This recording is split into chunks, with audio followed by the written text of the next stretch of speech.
Yes friends, you have seen it correct on thumbnail that today we will be solving quadratic equations without using the complex and confusing quadratic formula. You all guys might be aware of the factorization method, which is one of the famous technique for solving quadratic equations. But if you are not aware, then here's a small illustration explaining the concept of factorization.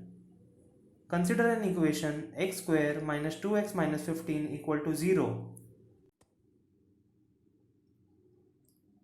In factorization, we all know that we can manipulate the coefficient of x such that we are able to divide the equation into two factors and find the roots easily. That is, consider this equation.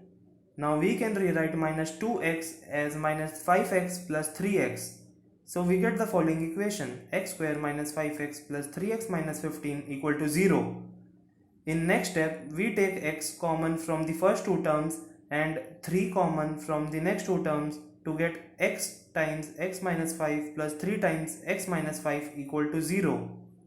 So now we have two factors x minus 5 and x plus 3, which when we equate to 0, we get our two roots of this equation as x equals 5 and x equals minus 3. So this was factorization technique, which is easy to solve and gives the solution in seconds. But now consider the case x square minus 10x plus 22 equal to 0. No matter how hard you try, you cannot factorize this equation into integers. So factorization method fails here and you are bound to use that scary and ugly quadratic formula where if the quadratic equation is ax square plus bx plus c equal to 0, then you know the quadratic formula for finding the roots will be given as this. Phew, this is too confusing and tedious to memorize. Hence, here comes the easiest, quickest and simplified method to our rescue, which is developed by Professor Law recently in the year October 2019. He uses an averaging technique which concentrates on the sum as opposed to more commonly thought way of focusing on the product of two numbers, which requires guesswork to solve problems.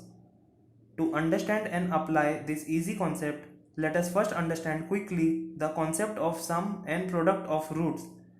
Consider this general quadratic equation ax square plus bx plus c equal to 0.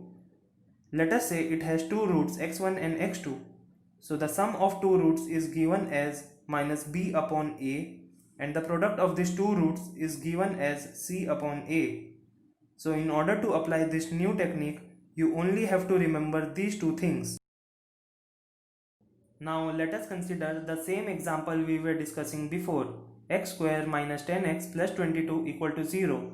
So when we compare the coefficient of this equation to the general equation ax square plus bx plus c equal to 0, we get the value of a equals 1, b equals minus 10 and c equals 22. Just now we have seen that the sum of the roots x1 and x2 is equal to minus b upon a. Therefore here the sum of roots will be equal to minus of minus 10 upon 1, which is 10, and the product of roots x1 into x2 will be equal to c upon a, which is 22 upon 1, that is 22. Now we have our sum and product of the roots.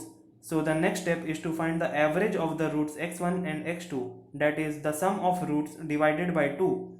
Therefore the average of the roots here will be 5. After finding the average, just consider the value of your first root as this average value plus some constant z, and the value of x2 as this average value minus z. That is, your x1 will be 5 plus z and x2 will be 5 minus z. Now we know that the product of roots equals 22. Therefore substitute this value of x1 and x2 into the product to get 5 plus z into 5 minus z equals 22. Now you are aware of the famous identity a plus b into a minus b equals a square minus b square. So you just have to use this identity in above equation where the value of a is equal to 5 and the value of b is equal to z.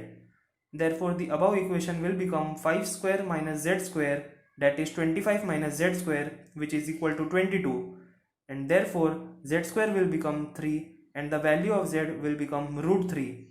You just have to take the positive value as we have already used plus minus in the roots x1 and x2. Therefore, our roots of this quadratic equation will be 5 plus root 3 and x2 will be equal to 5 minus root 3. See how easily we have calculated the values of x1 and x2 without using the cumbersome quadratic formula. Let us solve few more questions to form a strong grip over this new concept. Now consider the equation x square plus 6x plus 7 equals 0. On comparing it with ax square plus bx plus c equal to 0, we get the value of a equals 1, b equals 6 and c equals 7. Therefore, the sum of roots will be equal to minus b upon a equals minus 6 and the product of roots will be c upon a, which is 7 upon 1, that is 7. Therefore, the average of roots will be minus 6 upon 2, that is minus 3. Now let x1 root be equal to minus 3 plus z and x2 be equal to minus 3 minus z. Therefore, x1 times x2 will be equal to minus 3 plus z into minus 3 minus z, which is equal to product of root, which is 7.